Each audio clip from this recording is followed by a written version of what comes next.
والشمس وضحاها والقمر إذا تلاها والنهار إذا جلاها والليل إذا يغشاها والسماء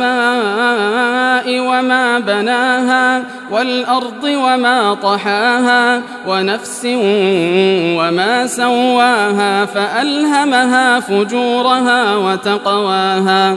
قد أفلح من زكاها وقد خاب من